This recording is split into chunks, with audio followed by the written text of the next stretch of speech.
Kul ja'al haqqu wa zahaqal batil. Assalamualaikum warahmatullahi wabarakatuh. Bismillah, alhamdulillah. Alhamdulillahilladzi hadana li hadza wa ma kunna linahtadiya laula an hadanallah. Wassalatu wassalamu ala Rasulillah sayyidina wa habibina wa qurrati a'yunina wa maulana Muhammadin sallallahu alaihi wasallam ibni Abdillah wa ala alihi wa sahbihi wa mawalah wa la haula wa la quwata illa billah amma ba'd. Qala Allah ta'ala fi kitabihil karim wa huwa asdaqul qailin bismillahirrahmanirrahim. Kulu min thayyibati ma razaqnakum wa la tatghaw fihi fayahilla 'alaikum ghadabi. Al-ayah. Shadaqallahul azim wa sadaqa rasuluhul karim wa nahnu ala zalika minasyahidin wa syakirin walhamdulillahi rabbil alamin. Wa qala fi du'a rabbi israh li sadri wa yassir li amri wahlul 'uqdatam min lisani yafqahu qawli. Allahumma sakhkhir lana lisana sidqin waj'alhu mahallal fahmi lil khitabi wan nutqa bis shawabi wal amala bis sunnati wal kitabi. Allahumma iftah lana abwabal ilmi wa zidna ilma wa fahma wa alhiqna bis salihin. Allahumma iftah alaina futuhal arifina bi hikmatika wa ansur alaina rahmataka wa zakirna ma nasina ya dzal jalali wal ikram walhamdulillahi rabbil alamin. Ala hadhihi niyatil hasanah wa bi kulli niyatin shalihah. Al-Fatihah. A'udzu billahi minasy syaithanir rajim. Bismillahirrahmanirrahim. Alhamdulillahi rabbil alamin arrahmanir rahim maliki yaumiddin. Iyyaka na'budu wa iyyaka nasta'in. Ihdinas siratal mustaqim. Siratal ladzina an'amta 'alaihim ghairil maghdubi 'alaihim waladdallin. Bismillahirrahmanirrahim. Qala mu'allifu hadzal kitab rahimahullahu taala wa nafa'ana bihi wa bi ulumihi wa a'ada alaina min barakatihi wa karamatihi amin ya Allah ya rabbal alamin. Alhamdulillah para jamaah rahimakumullah, pada kesempatan ini insyaallah kita lanjutkan kajian kita yaitu membaca kitab Hikam, yang mana pada kesempatan ini sudah sampai kita pada hikmah yang ke-197 dari kitab Hikam Syekh Ibnu Athaillah As-Sakandari, yaitu hikmah yang berbunyi bismillahirrahmanirrahim. La tadhasannaka waridatun ni'am anil qiyami bi huquqi syukrika fa inna zalika mimma yahuttu min wujudi qadarika. La tadhasannaka, janganlah sampai membuat engkau bingung. Waridatun ni'ami, yaitu limpahan-limpahan nikmat dari Allah, bingung sehingga melalaikan dan meninggalkan anil qiyami bi huquqi syukrika, dari bersyukur kepada Allah atas nikmat-nikmat tersebut. Fa inna zalika mimma yahutu min wujudi qadrika, karena hal tersebut adalah sesuatu yang bisa menurunkan kadar dan derajatmu di sisi Allah Subhanahu wa taala. Nah, ini insyaallah yang akan coba kita bahas dari hikmah yang disampaikan oleh Syekh Ibnu Athaillah As-Sakandari. Jadi jangan sampai bingung, yang mana bingung ini menyebabkan kita meninggalkan bersyukur kepada Allah karena limpahan nikmatnya yang begitu besar. Karena memang kadang-kadang bingung itu jadi salah satu senjata setan agar kita meninggalkan ibadah. Jadi ketika kita ngaji kitab hadis, di dalam hadis diterangkan bahwa fadilah seseorang membaca ayat kursi adalah begini. Ketika di dalam hadis kita pun membaca bahwa ada orang memulazamah baca sholawat, maka Allah akan berikan begini. Pun ketika kita baca dalam kitab hadis, ada orang membaca la ilaha illallah didawamkan, maka akan mendapatkan ini. Akhirnya kita kebingungan itu nu mana nu kudu diamalkeun. Baca ayat kursi bagus, baca tahlil la ilaha illallah ya bagus, kemudian membaca sholawat ya bagus. Akhirnya saking kubingungna henteu we kabeh. Jadi baca ayat kursi henteu, ya baca tahlil henteu dan lain-lain henteu. Pun sama ketika kita beres dari wudu. Setelah kita berwudu, akhirnya kan kita disuguhkan ada beberapa hal ketika masuk masjid yang merupakan tambahan pahala bagi kita yang mau beribadah. Ada sholat syukur wudu, ada sholat tahiyatul masjid, bahkan mungkin ada juga qobliyah pardunya. Akhirnya kan kita disuguhkan tiga ibadah Yang mana 3 ibadah ini sama-sama fadilahnya besar semua, Pak. Tahiyatul masjid ya besar, saking besarnya dulu ketika Rasul khutbah ada orang masuk, itu pas duduk itu Rasul langsung berkata, "Kum, Kang, ngadeg heula. Sholli rakaataini, salat 2 rakaat. Jangan dulu duduk kecuali salat 2 rakaat." Itu padahal dalam kondisi khutbah, saking pentingnya tahiyatul masjid. Nah, kemudian salat syukur wudu adalah salat yang didawamkan oleh Sayyidina Bilal radhiyallahu taala anhu. Bilal, kenapanya kamu jasad masih di dunia tapi sendal geus kedengaran langkahnya di surga. Kira-kira amal dulu dari dulu sampai sekarang apa? Wah, naonnya Rasulnya. Dipikir, ditapakuri oleh Bilal, akhirnya nemu dalam pikirannya bahwa beliau adalah orang yang ketika sudah wudu selalu sholat syukur wudu. Nah, kemudian qobliyah, terlebih qobliyah subuh, kemudian qobliyah zuhur, qobliyah asar, qobliyah isya adalah sholat-sholat yang notabene-nya luar biasa pahalanya. Sampai-sampai untuk qobliyah subuh mah, barang siapa sholat 2 rakaat sebelum sholat subuh, maka itu lebih baik daripada dunia dan seisinya. Beres ya Bapak teh wudu, kemudian masuk masjid, bade naon heula, Pak? Aduh, naonnya. Ngahulang sampai ka komatnya, henteu we kabeh akhirna. Nah, itu salah satu senjata setan yang mana ketika mau beribadah seorang hamba akan dibuat bingung sehingga lalai. Kalau sudah lalai sehingga dia nggak mau beribadah. Itu banyak kejadian-kejadian yang seperti itu. Nah, sama seperti yang insya Allah akan kita bahas pada kesempatan pada malam hari ini, Pak. Yaitu tentang bab syukur, Pak.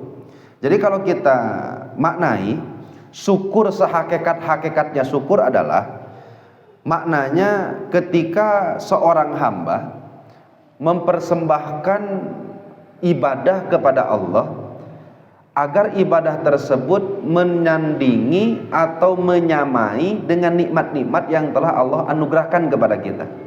Jadi ketika Allah berikan nikmat kepada kita, kemudian kita balas nikmat itu dengan bersyukur, dalam tanda kutip, kita sering memaknai bersyukur itu adalah beribadah kepada Allah, yang mana ibadah ini kita perbanyak, kita baguskan, kita perbaiki agar sebanding ibadah kita dengan nikmat yang Allah berikan. Ada nggak Pak yang memaknai syukur seperti itu? Jadi syukur itu adalah ketika nikmat yang Allah berikan kepada kita, kemudian kita balas, tanda kutip ya Pak, kata balas itu, kita balas dengan ibadah yang kita lakukan kepada Allah sebanyak mungkin, sebaik mungkin, agar bisa menyamai, setidaknya menyamai, mengimbangi nikmat-nikmat yang Allah berikan kepada kita. Nah, sehingga banyak orang yang memahami bahwa syukur kepada Allah itu seperti yang dijelaskan tadi. Akhirnya mentok sendiri, Pak, dalam keadaan ketika dia diberikan kesadaran oleh Allah, sudahlah kita beribadah, Pak. Ketika diberi nikmat, kemudian beribadah kepada Allah sebagai bentuk rasa syukur kita kepada Allah yang telah menganugerahkan nikmatnya, yaitu dengan sholat, dengan baca Quran, dengan berzikir, dan lain-lainnya. Saya bersyukur kepada Allah, makanya saya sholat. Saya bersyukur kepada Allah, makanya saya puasa sunat, saya baca Quran, saya zikir, dan lain-lain. Nah, kira-kira ketika kita mau sholat, ketika kita mau puasa, mau baca Quran, mau sedekah, berzikir, itu nikmat juga bukan? Nikmat juga yang mesti kita syukuri juga. Akhirnya ketika Allah memberikan nikmat, anggaplah kita hanya mengucapkan alhamdulillah. Alhamdulillah ya Allah nuhun. Nah, pertanyaannya, kita digerakkan atau diberikan taufik hidayah mau mengucapkan alhamdulillah itu nikmat dari Allah bukan? Nikmat dari Allah yang wajib juga kita syukuri. Akhirnya kan kita kebingungan sendiri, teh kumaha ya teh? Kita diberikan nikmat oleh Allah, kemudian kita bersyukur, sedangkan syukur itu sendiri adalah nikmat dari Allah. Akhirnya seorang hamba bisa bersyukur tidak? Akhirnya seorang hamba bisa bersyukur atau tidak? Jadi kalau nikmat itu dari Allah, kemudian kita balas nikmat itu dengan alhamdulillah dan ibadah, pertanyaannya, yang memberikan topik hidayah kita bisa mengucapkan alhamdulillah dan ibadah siapa? Allah. Itu nikmat juga bukan? nikmat juga. Akhirnya kita berpikir, ya teh nikmat di Allah. Kemudian kita syukur bisa syukur juga, itu teh nikmat dari Allah yang wajib juga kita syukuri. Nanti ketika nikmat ini kita syukuri, ini syukur ini juga nikmat juga dari Allah. Akhirnya kita bisa bersyukur atau tidak? Akhirnya kalau kita dikatakan, ya teh benar bersyukur teh bisa atau tidak. Kalau melihat secara hakikat, maka kita nggak akan bisa bersyukur secara hakikat. Sebenar-benarnya syukur kepada Allah itu sulit secara hakikat. Akhirnya timbullah kretek dina hate. Kalaulah Allah sudah tahu bahwa manusia tidak bisa mensyukuri nikmatnya secara hakikat, kenapa tuh diperintahkan syukur? Paham tuh maksud saya? Karena hakikat syukur sering dipahami seperti tadi ya Pak. Jadi ketika semua nikmat yang Allah berikan, yang kita dapatkan, yang Allah anugerahkan kepada kita, dibalas dengan beribadah oleh kita sebagai rasa syukur atas nikmat-nikmat tersebut, sedangkan mau bergerak ibadahnya saja ngandalkan hidayah dan taufik dari Allah. Berarti ya kita nggak bisa bersyukur secara hakikat, ya nggak bisa. Para ulama pun sudah mengamini bahwa gak ada seorang hamba yang bisa benar-benar sehakikat-hakikatnya syukur kepada Allah. Nah tinggal timbul satu pertanyaan, lah lamun kitu naon atuh eta la in syakartum la azidannakum? Kenapa atuh ada perintah harus bersyukur kepada Allah? Kalau Allah sudah tahu hambanya tak akan mampu bersyukur. Nah maka makna yang dimaksud dalam syukur kepada Allah bukan seperti yang digambarkan tadi. Itu kebanyakan orang menggambarkan syukur seperti itu, bahwa nikmat yang diberikan oleh Allah itu harus dibalas dengan ibadah sebanyak-banyaknya, sehingga ibadah ini menandingi nikmat yang Allah berikan. Kalau ditanya, kira-kira kalau kita ibadahnya ditimbang dibandingkan dengan satu nikmat, sudah selevel atau setandingan? Belum juga. Akhirnya kan kalau seperti itu, syukur yang dimaksud itu sebenarnya apa? Karena beranjak dari sebuah hadis, Rasulullah SAW pernah berkata, man asda ilaikum ma'rufan fakafi'uh. Barang siapa yang menganugerahkan kebaikan kepadamu, berbuat baik kepadamu, maka balaslah seminimal-minimalnya sama dengan perbuatan baiknya. Laras tak Pak? Jadi ketika Bapak ada orang yang berbuat baik kepada Bapak, maka seminimal-minimalnya balaslah perbuatan itu minimalnya sama. Makanya dalam bab salam kan, dalam Al-Quran surat Ali Imran, Allah Subhanahu Wa Taala dauh wa idza huyitum bi tahiyatin farudduha. Ketika kalian diuluki salam oleh orang lain, maka farudduha, jawablah salam itu. Kalau bisa pangsunat-sunat nama batur assalamualaikum, kita waalaikumsalam warahmatullah. Batur assalamualaikum warahmatullah, kita waalaikumsalam warahmatullah wabarakatuh. Kalau batur assalamualaikum warahmatullah wabarakatuh, kita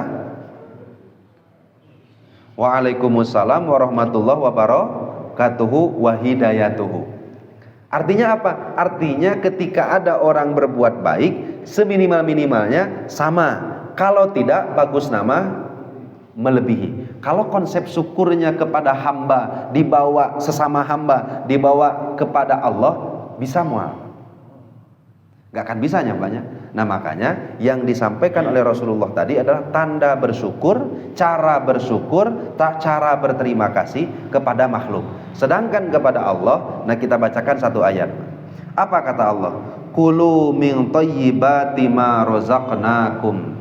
Kulu, makanlah, min thayyibati ma razaqnakum, dari setiap rizki yang baik-baik yang telah aku anugerahkan kepadamu.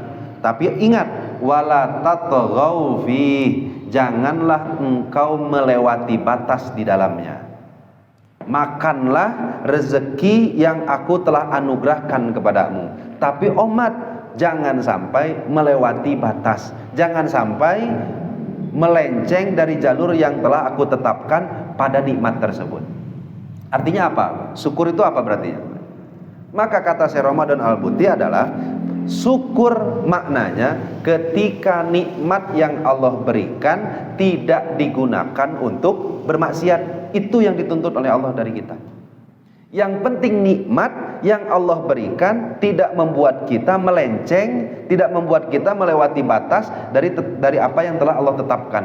Maka itu adalah syukurnya seorang hamba kepada Allah Subhanahu wa taala. Nah, makanya ketika suatu saat Nabi Musa itu berdoa ke Allah. Kata Nabi Musa, "Ya Rabbi, wahai Tuhanku, kaifa askuruka? Bagaimana mungkin aku bisa bersyukur kepadamu?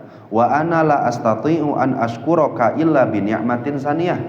Sedangkan aku bisa bersyukur kepadamu dengan nikmat yang kedua yang Engkau berikan kepadaku. Ya Allah, bagaimana aku mampu bersyukur kepadamu sedangkan aku bersyukur kepadamu adalah sebab nikmat yang kedua yang Engkau berikan kepadaku. Paham gak maksudnya, Pak?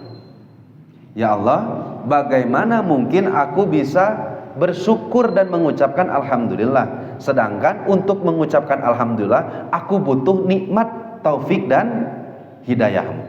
Apa jawab Allah Subhanahu wa taala? Fa'auhallahu bihi. Allah mewahyukan kepada Nabi Musa, "Idza arabta ajzaka hadza."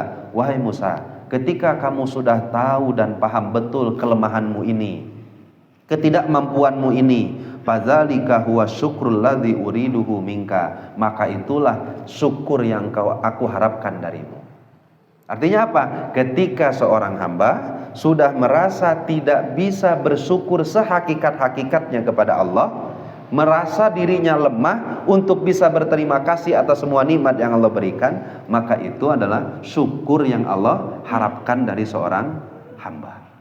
Nah, sehingga kata Syekh Ramadan Al-Buti, syukur itu apa tuh? Satu, seorang hamba aliman bi annaha shadiratun ilaihi min ladunhu. Ketika nikmat kita berikan, ketika nikmat kita dapatkan, maka hati sudah meyakini dan mengiktikadkan bahwa nikmat ini murni datangnya dari anugerah Allah. Murni datangnya dari anugerah Allah. Gara-gara saya usaha tuh, usaha keras. Karena saya giat, matak dapat nikmat gitu. Banyak kok yang lebih keras usahanya dari bapak, tapi nggak sama ada pendapatannya. Banyak kok yang lebih giat dari kita, tapi pelebah hasil nama kita yang nggak lebih giat tapi lebih banyak dapatnya. Artinya murni karunia dari Allah. Itu i'tikad yang pertama. Ketika kita mau bersyukur atas nikmat-nikmat yang Allah berikan. Yang kedua, walam yuzha walam yastakbir biha. Jangan sampai nikmat tersebut membuat kita congkah dan sombong di hadapan Allah. Jangan bikin nikmat tersebut membuat kita congkak dan sombong atas nikmat tersebut kepada Allah dengan nikmat yang kita dapatkan. Apa maksudnya congkak dan sombong tuh? Apakah kita menang saya atau ada gimana caranya sombong kepada Allah tuh? Ketika seseorang meyakini bahwa nikmat yang dia dapatkan adalah hasil jeripayah diri sendiri. Sombong atau tidak? Ketika seorang hamba meyakini nikmat yang dia dapatkan itu teh murni murni usaha saya. Enggak ada lagi dalam hatinya tuh la haula wala quwata illa billah. Padahal sudah diyakini secara betul dan diucapkan setiap hari, tidak ada daya upaya, tidak ada kekuatan kecuali semuanya sebab Allah. Tapi dia masih meyakini bahwa nikmat yang didapatkan murni dari saya. Nauzubillah summa nauzubillah. Jadi yang pertama, untuk menjadi orang yang bersyukur adalah yakini dalam hati bahwa nikmat murni anugerah dari Allah. Yang kedua, lepaskan keakuan di dalam diri kita bahwa nikmat itu hasil jeripayah murni dari diri kita. Nah, kemudian yang ketiga, walam yastakhdimha fi ma yuskhitullaha azza wajal, bahwa nikmat yang Allah berikan jangan dipergunakan untuk alat bermaksiat kepada Allah. Nikmat yang diberikan jangan dipakai alat untuk bermaksiat. Yang keempat, bal istakmalaha fi ma yardih, dia pakai seluruh nikmat itu untuk mencari ridho Allah Subhanahu wa taala. Kira-kira kalau empat ini makna syukur, kita mampu atau tidak? Jadi yang pertama, Bersyukur itu adalah meyakini bahwa semua nikmat itu murni anugerah Allah. Yang kedua, meyakini bahwa apa yang ada di dalam diri kita itu murni anugerah Allah tanpa campur tangan kita. Tapi kan kita kerja, tapi kan kita berikhtiar. Betul, kita berikhtiar, kita bekerja, itu hanya menjalankan perintah Allah, dan di dalamnya ada pahala. Dan yang ketiga, gunakan semua nikmat itu untuk mencapai ridha Allah. Yang keempat, jangan sampai nikmat ini kita pakai untuk bermaksiat kepada Allah Subhanahu wa taala. Andaikan 4 hal ini ada di dalam diri kita, maka insya Allah tersebut kita mendapat predikat orang yang bersyukur atas nikmat Allah Subhanahu wa taala. Nah, sehingga itulah yang dimaksud oleh Syekh Ibnu Athaillah As-Sakandari. Jangan sampai bingung apa? Bingung bahwa nikmat Allah yang limpahannya sangat besar, saking bingungnya kita lalai bersyukur. Kenapa bisa jadi bingung? Karena bingungnya tadi, ongkoh nikmat datang dari Allah wajib disyukuri, tapi kemampuan syukurnya kita nggak punya. Padahal syukur yang sering kita pahami dengan syukur yang Allah inginkan beda. Kalau kita sering memahami syukur adalah semua nikmat dibalas dengan ibadah sebanyak-banyaknya, sehingga nikmat itu dan ibadah itu sama. Si ibadah menandingi nikmat-nikmatnya. Nggak akan bisa kalau aku maha oke. Tapi yang Allah inginkan adalah kesadaran di dalam hati. Satu, kita lemah, semuanya murni anugerah dari Allah. Nah, sehingga andaikan itu sudah ada dalam hati, insya Allah sama halnya seperti Nabi Musa, Allah mengatakan fadzalika syukrul ladzi uridu minka. Itulah rasa syukur yang aku harapkan darimu. Nah, mudah-mudahan kita tercetak sebagai hamba-hamba Allah yang senantiasa bersyukur kepada Allah Subhanahu wa taala. Amin. Ya Allah ya Rabbal alamin. Nah, kemudian kalau kita lihat nikmat yang pertama dengan nikmat yang kedua dalam bab nikmat dan syukur, mana besarnya? Contoh gini, ketika seseorang makan, setelah makan mengucapkan alhamdulillah. Pertanyaannya apa? Mana besar nikmat makan atau nikmat mengucapkan alhamdulillah? Jadi ketika kita mendapatkan nikmat, kemudian Bapak mengucapkan alhamdulillah. Nah, pertanyaannya, mana besar antara nikmat pertama atau nikmat kedua? Kumanya ya. Kalau nikmat pertama hanya sampai pada derajat menyebabkan nikmat kedua. Benar tak, Pak? Makan itu nikmat dari Allah. Dia itu hanya sampai derajat menyebabkan timbulnya nikmat yang kedua, yaitu mengucapkan alhamdulillah. Sedangkan nikmat yang kedua, dia sampai pada derajat bisa menimbulkan ridho Allah. Sekali lagi ya, Pak. Ketika seseorang mendapatkan nikmat, kemudian mengucapkan alhamdulillah, mana yang paling besar dari kedua nikmat itu? Tetap nikmat yang kedua. Kenapa? Karena nikmat yang pertama derajatnya hanya sampai maksimal dia menyebabkan mengucapkan alhamdulillah. Sedangkan nikmat yang kedua yaitu mengucapkan alhamdulillah, derajatnya sampai pada seseorang bisa mencapai ridho Allah Subhanahu wa ta'ala. Maka kata Syekh Ibnu Athaillah As-Sakandari, jangan turunkan kadarmu, jangan turunkan derajatmu dari bersyukur. Kenapa? Kamu sudah diberikan kapasitas untuk bisa mencapai ridho Allah. Maka jangan stuck sampai di nikmat yang pertama. Maka ada banyak ulama, salah satunya Sahal bin Abdullah radhiyallahu anhu qol. Beliau berkata, "Ma min ni'matin", tidak ada satupun nikmat, illa walhamdu afdalu minha, kecuali memuji Allah lebih afdal daripada nikmat tersebut. Iya atau tidak, Pak?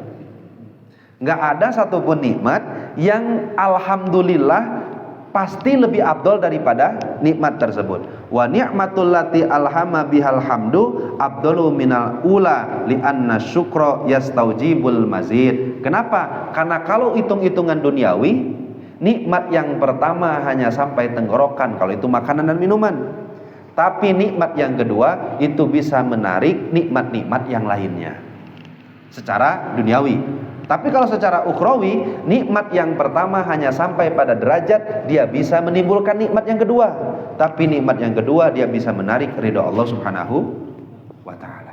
Yang kedua, Umar bin Abdul Aziz yaqul, beliau pernah berkata, lam yun'imillahu ala abdin ni'matan fayahmaduhu 'alaiha ila kana hamduhu afdalu min ni'matihi. Tidaklah Allah memberikan nikmat kepada seorang hamba, setelah dia diberikan nikmat kemudian memuji Allah dengan mengucapkan alhamdulillah, kecuali dapat dipastikan bahwa pujiannya lebih afdal di sisi Allah daripada nikmat yang telah Allah berikan. Nah, sehingga jangan turunkan kadarmu. Kenapa? Karena kita memang sudah diciptakan oleh Allah dengan diberi kemampuan untuk bisa bersyukur atas semua nikmat yang Allah berikan. Coba kita ulangi lagi, Pak. Hikmahnya, mudah-mudahan janten ada gambaran. Janganlah membuat engkau bingung sehingga meninggalkan bersyukur kepada Allah. Janganlah membuat engkau bingung limpahan nikmat-nikmat yang Allah berikan sehingga engkau meninggalkan bersyukur kepada Allah. Fa inna zalika, karena hal tersebut, mimma yahutu min wujudi qadrika, adalah sesuatu yang bisa menurunkan kadar dan derajat. Paham nggak kira-kira dari apa yang telah diuraikan tadi? Nah, jadi jangan sampai menurunkan kadar dan derajatmu, karena derajat kita harusnya ada di nikmat yang kedua. Mungkin segitu yang bisa disampaikan. Mangga Bapak-bapak sekalian, apabila ada pertanyaan atau mungkin ada tambahan dari sepuh-sepuh guru-guru yang lain, mangga banyak. Cekap, Pak. Boleh.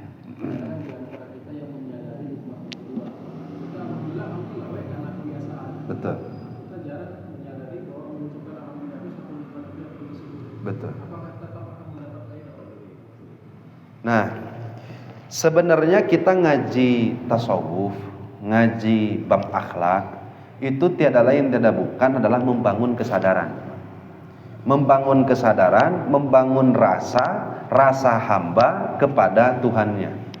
Nah, sehingga banyak dalam ibadah kita yang gak ada ruhnya karena gak ada rasanya. Banyak orang mengeluh ketika beres sholat, aduh sholat saya teh banyak kekurangannya. Tapi dari sisi lain dia lupa mengucapkan alhamdulillah bahwa seluruh anggota tubuhnya sudah digerakkan oleh Allah untuk mau sholat. Nah, terus ketika ada orang mengucapkan alhamdulillah karena sisi kebiasaan saja, kebiasaan mukul, ada nikmatnya alhamdulillah, ada nikmat alhamdulillah. Apakah itu sudah termasuk kategori syukur dan yang dibicarakan tadi? Ya belum. Kenapa? Karena alhamdulillah yang kita bacakan tadi adalah alhamdulillah yang terucap dari lisan karena wujud ungkapan dari apa yang dirasakan dalam hati. Ini gini, Pak. Ketika Bapak bacakan inna sholati wa nusuki wa mahyaya wa mamati lillahi rabbil, sesungguhnya sholatku, ibadahku, hidupku, matiku untuk Allah. Tapi bari ngahulang, bari kalian sarung batur wadimor gajah duduk ari lisan mah inna sholati wa nusuki wa mahyaya. Nah, kira-kira dari segi fadilah, dari segi pahala aja lah, anggap seperti itu, ada pahalanya nggak? Dari segi pahala secara syariat kita sudah menjalankan, tetapi dari segi kekhusyuan, dari segi diterimanya oleh Allah bacaan kita dalam sholat tersebut, itu dapat disangsikan. Kenapa dapat disangsikan? Karena para ulama dalam kitab-kitab fikih itu mencatatkan sebuah kalimat yang luar biasa, Pak, bahwa semua sholat yang dilakukan oleh hamba maka layak balullah, tidak akan Allah terima minha darinya illa ma'aqala, kecuali apa yang dia angan-angan, apa yang dia tafakuri maknanya. Nah, jadi pertanyaannya, ketika kita Allahu akbar kabira walhamdulillah katsira wa subhanallahi bukratan wa asila. Atau Allahumma ba'id baini wa baina khotoyaya kama ba'adta bainal masyriq wal maghrib. Allahumma naqqini, dan lain-lain. Hanya lisan saja. Ada pahalanya.